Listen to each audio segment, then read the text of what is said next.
Hey everybody, welcome back to 608 Fab. It's finally cooled down here in Wisconsin. So I trimmed up my beard a little bit here this morning, burned a brush pile.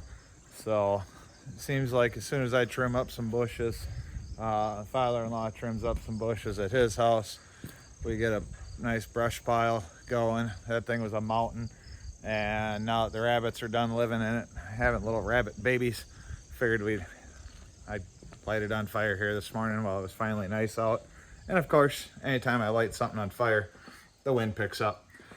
But got that burned down to where I don't have to worry about it. Check on it every once in a little bit, stir it all up. Got the buggy back in the shop. Had a great time up at Larson's UTV Park last weekend before last. Can't remember when it was, but had a great time. But one thing that we noticed with this thing, now that I've got the doors on, while we were in Missouri, while we were up at Larson's, it's hot inside this thing. So one of the things that I'd been working on getting accomplished here was wrap the exhaust under the floor. So when I built this thing, we'll hop down in here. So here's our exhaust pipe right here coming off the header down underneath the floor in kind of a cavity here. It's buried behind this. I figured it would have enough ventilation out the bottom, but it just cooks this floor. So that runs all the way along here underneath the floor pan, and then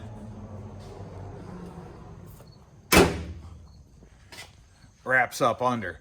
So we have been cooking. The cooler that we keep behind the passenger seat has been sitting right up here, and I mean, it stays cold for a day riding, but it's hot. This aluminum floor pan is very hot.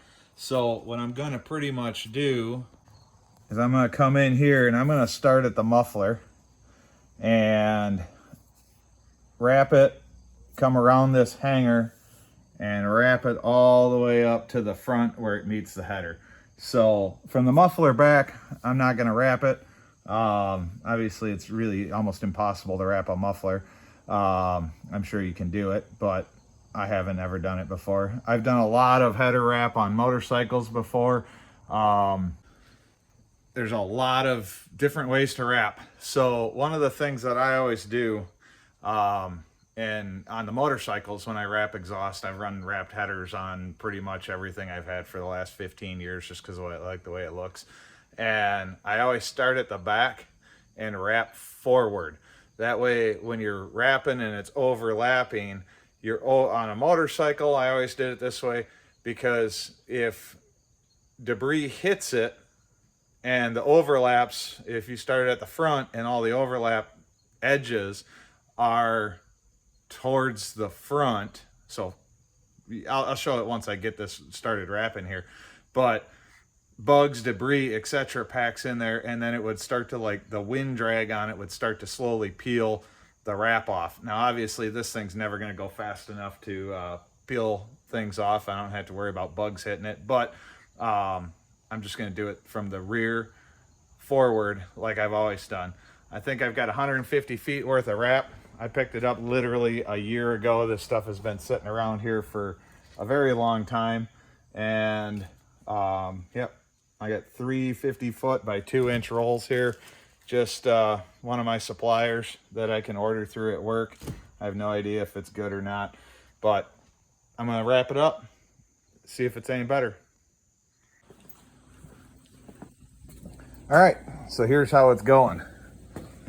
Got it started in the rear. So at the back here, all I do is I take a piece of masking tape and I tape the header wrap to the pipe. Masking tape's gonna scorch off.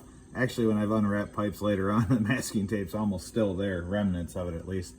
And then as I go, a lot of people will wrap this wet. They say they get it wet and it's more stretchy. I have never wrapped wet. Maybe I'm not as good of a wrapper, west side, as I would think I am, but I've also never had the stuff come unraveled.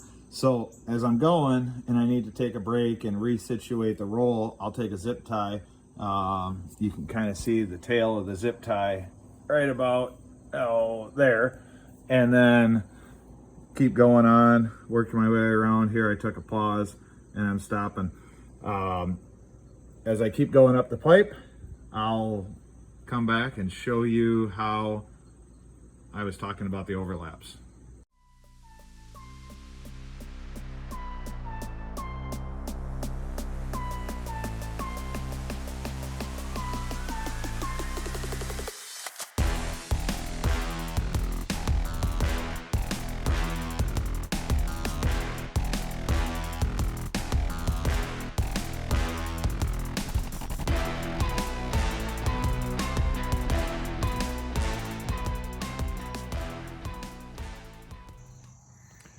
All right, so let's see where we ended up here. So when you buy header wrap, so this is the TechFlex Insatherm header wrap. If you have a 2.5 inch pipe, it'll tell you how many feet of pipe that'll cover with the proper overlaps and things like that. What you're shooting for is, so this is a 2-inch wrap, so you'd have an inch of reveal and then an inch of reveal and an inch of reveal.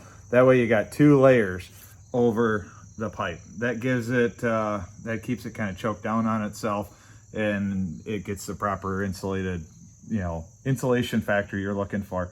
So the zip ties, as I mentioned, every time I started and stopped.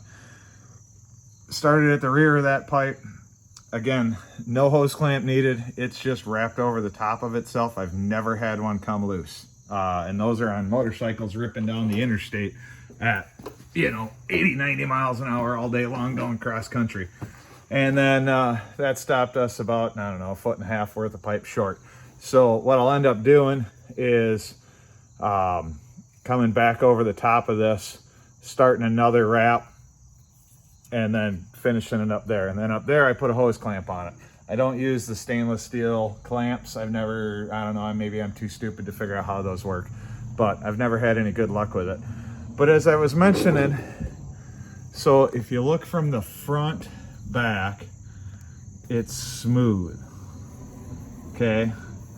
Now, on an exhaust pipe that's gonna run down the highway, catching wind, that I've noticed when you look at it from the rear, you can see all the steps in it. So those steps, like this one right here, that's sticking out the most, that'll catch bugs, that'll catch stones in it, and then it starts to peel the wrap back. And once the edges, the exposed edge of the wrap, like, let's try and get focused in on that. Too close. But that exposed edge, once that starts to tatter, then the whole thing starts to kind of unravel on you. So protecting that exposed edge, I think, is key. So like I say, as I run my finger down this way, it's smooth. As I run this way, I can feel the steps. Really, you shouldn't feel steps, because if you wrapped it right with a 1-inch reveal, the way this ends up kind of, if you look at it on the top, let's see if I can get to focus here. They're laid in to this is taller than the underside piece of this, and then when you stretch it and pull it in, it locks in. Now, when I buy header wrap from AutoZone, I think it's the Spectra brand or whatever, my hands are black by the time I'm done. From the carbon or whatever they have in it. This stuff, I don't know if this is good, bad, or otherwise. I guess I won't have a good comparable because it's not going to be on a motorcycle going down the interstate. But my hands are pretty clean. I'm also not as itchy. So I don't know if it's a better version of it or a worse version. I guess only time will tell on how it holds up for this application. So I'm gonna crank out the other side and then hopefully stop at about the same spot, run out of 50 feet, and then I'll come back and I'll wrap the downpipe portion coming off the header. All right, so I don't know if you're going to be able to hear me very good over this thing idling in the garage here, but got the old cheapy temp gun. Let's show you what we got. So I didn't wrap the top header yet, so I guess I can't see headers are wrapped. The exhaust is wrapped. Put a hose clamp right there. Hey, that looks pretty good. Stainless hose clamp. That's the termination of the wrap. Right here is where the wrap overlaps itself. I'll actually probably put a clamp there in case something starts to unravel. And I did ultimately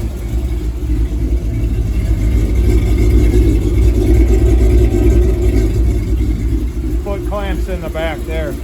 So within 20 seconds of firing that up, this collector was too hot to touch. She's sitting here idling. That's not comfortable, but I can touch it. Header comes in 430 degrees. Wrapped exhaust 200, under 200. Even right here at the bottom of that, now we're up in the 260s. 235. Obviously you can't touch 230, so I can come in here.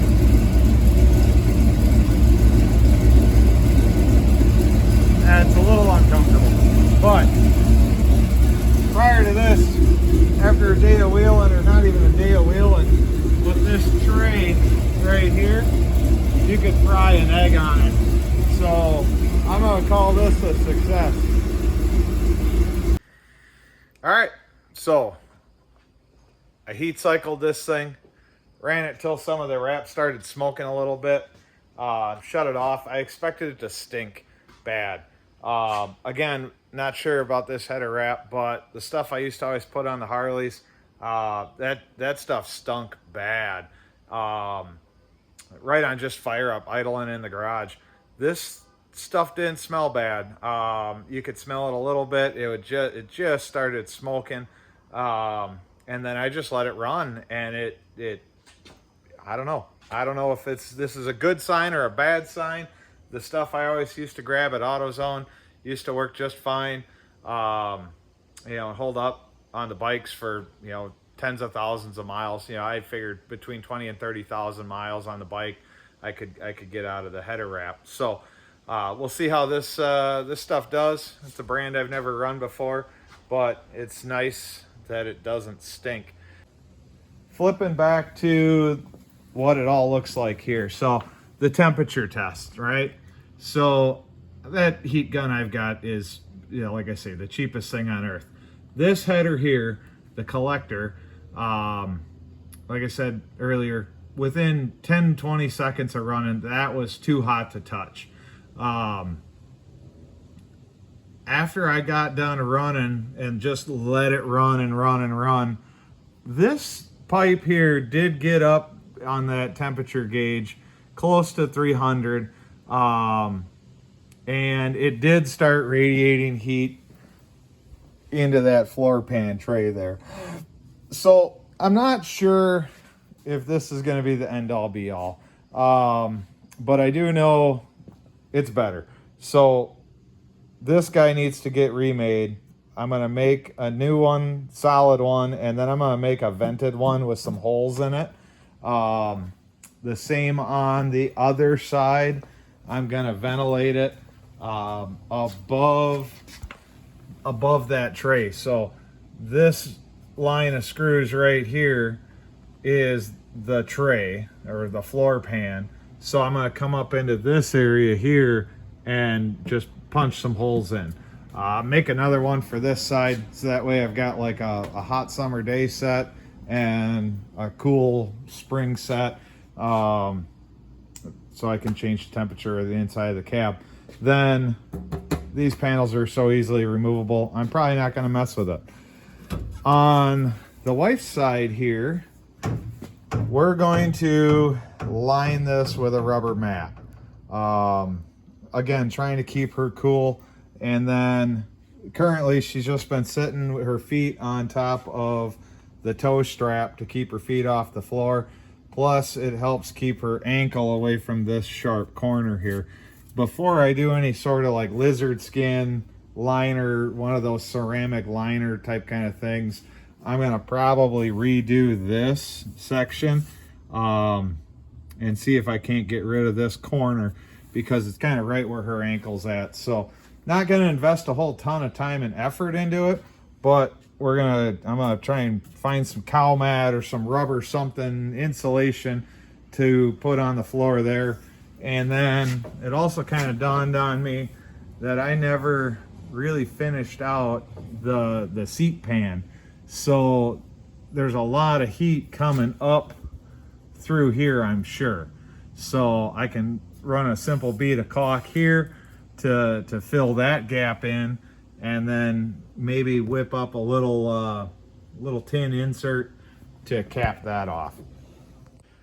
It feels good to be back working on little projects on the Jeep. I haven't really done a whole lot with it this summer, which is actually kind of the idea behind things. You know, work on it all winter and then enjoy it in the summertime.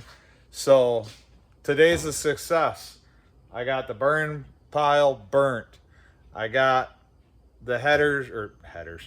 I got the exhaust pipes wrapped, and I got the lawn mowed. So till next time, thanks for watching.